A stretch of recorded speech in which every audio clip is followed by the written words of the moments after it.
Mesdames et messieurs, bonsoir et bienvenue dans l'invité de la rédaction. Bilan de la Global Growth Conférence 2025, c'est le sujet de ce soir, du modèle marocain aux enjeux africains en passant par la mobilisation de financements innovants et l'appel à une coopération sud-sud renforcée. Le modèle marocain d'inclusion économique a été mis en avant à l'occasion de cette édition. Donc l'occasion également de rappeler ce constat. L'Afrique ne peut plus se contenter d'être un terrain d'expérimentation des modèles importés. Elle doit assumer une souveraineté économique ancrée dans sa réalité, tirer parti de ses ressources humaines et naturelles et s'appuyer sur des alliances intelligentes pour devenir un acteur stratégique de l'économie mondiale. Global Growth Conférence 2025, quel bilan? Nous en parlons ce soir avec Amine Khbej. Vous êtes directeur de communication, analyse et partenariat à l'Institut Amadeus. C'est un plaisir de vous avoir avec nous ce soir. Merci pour l'invitation.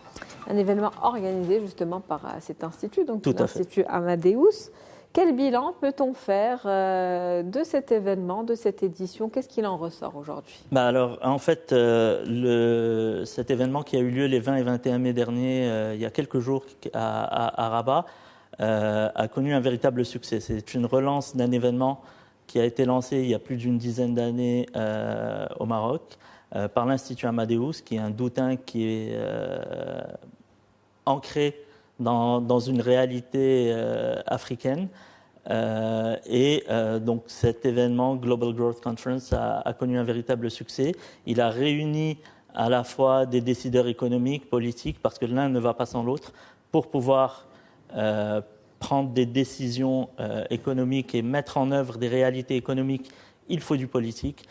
Et pour pouvoir avoir cette réalité politique, on a rassemblé un certain nombre d'experts, plus de 100 intervenants sur les 2 jours, plus de 1000 participants, alors qu'on en attendait 400. Donc c'est un véritable succès à tous les niveaux.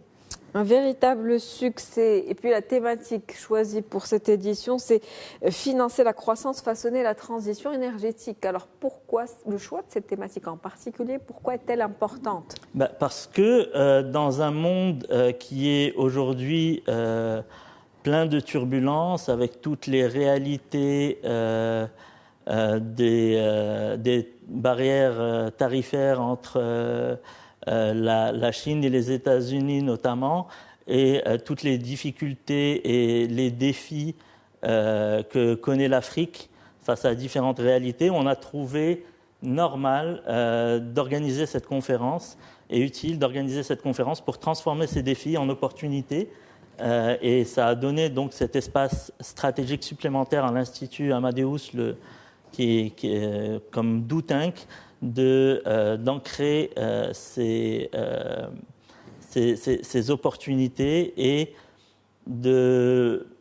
d'inscrire un peu plus, de faire montre d'afro-optimisme à travers notamment, inspiré par l'appel de Sa Majesté en 2014, l'Afrique doit faire confiance à l'Afrique. Une plateforme en tout cas de rencontres, d'échanges, de débats, de discussions, un échange d'idées, de partage d'expériences, partage d'expertise. Vous l'avez dit, il s'agit de transformer les défis en opportunités et c'est de cela qu'il est question aujourd'hui. D'ailleurs, c'est-à-dire à la clôture de cet événement, on en ressort avec une feuille de route qui repose sur 4 axes principaux. Parlez-nous de cette feuille de route. Tout à fait. On en ressort avec un outil concret. On en ressort avec un outil concret depuis plusieurs années. L'Institut, comme Doutin, qui essaie de sortir avec des réalisations concrètes, un ensemble de recommandations utiles, immédiatement applicables. Et donc, les discussions ont débouché sur une feuille de route, la feuille de route de Rabat. Qui tourne autour de 4 axes principaux. Le premier tourne autour des financements innovants, parce qu'on sait qu'en Afrique, il y a un déficit en infrastructure, un déficit de l'ordre de 100 milliards de dollars en infrastructure. Donc la feuille de route propose un ensemble de mécanismes innovants, notamment en développant un peu les obligations vertes et les sous-coups durables, et en proposant la mise en place d'un fonds spécial dédié aux infrastructures, un fonds panafricain dédié aux infrastructures. Le deuxième axe tourne autour un peu du renforcement stratégique et de la coopération régionale, en mettant l'accent sur l'accélération de la mise en œuvre de la ZLECAf, qui mériterait d'être accélérée, et également le développement de corridors économiques. Il est question également de transition énergétique et puis du capital humain. Parlez-nous de ce qui a été discuté et ce qui ressort de ça. Alors l'objectif, c'est d'installer l'Afrique comme leader en matière d'énergie renouvelable. Comment on peut faire ça ? On a discuté d'un ensemble de sujets pendant cette GGC, plus d'une quinzaine de sessions thématiques, notamment en lien avec l'hydrogène et l'énergie. On en est ressorti avec des propositions concrètes. C'est le développement des investissements en énergie renouvelable et également le développement des technologies propres, en prenant notamment le Maroc comme modèle à travers les centrales Noor et d'autres, notamment à Tarfaya, etc. Le Maroc, leader des énergies renouvelables dans le monde, et l'Afrique qui prend exemple sur le Maroc à ce niveau-là. Et ensuite, il y a ce capital humain qui est la richesse justement du Maroc, mais aussi du continent africain. Rappelons que d'ici 2050, on sera 2,5 milliards d'habitants en Afrique, donc on est fort de cette jeunesse africaine. Effectivement, on est fort de cette jeunesse qui est une richesse pour l'Afrique, et on a besoin de renforcer un peu ses capacités, de développer l'adéquation entre le marché de l'emploi et la formation, l'utilisation aussi notamment des technologies, des nouvelles technologies. On a discuté de toutes ces thématiques-là, et on pense que ça mériterait de faire partie de cette feuille de route, notamment l'utilisation des nouvelles technologies à travers la FinTech et de la promotion de l'entrepreneuriat. Vous parliez tout à l'heure du modèle marocain, ce modèle marocain qui a été salué. On parle donc d'un modèle axé sur un développement économique inclusif, durable et socialement cohérent. Un modèle, on va dire aujourd'hui, à suivre, peut-être qui pourrait être exporté vers d'autres pays frères africains. Dans ce contexte et cette dynamique, bien sûr, de partage d'expérience, d'expertise, de savoir-faire, et puis d'un continent uni. Tout à fait, tout à fait. Le Maroc est installé comme modèle, non pas de par lui-même, mais il est pris comme exemple. Et je pense que ce soit au niveau des énergies renouvelables ou d'autres, le Maroc est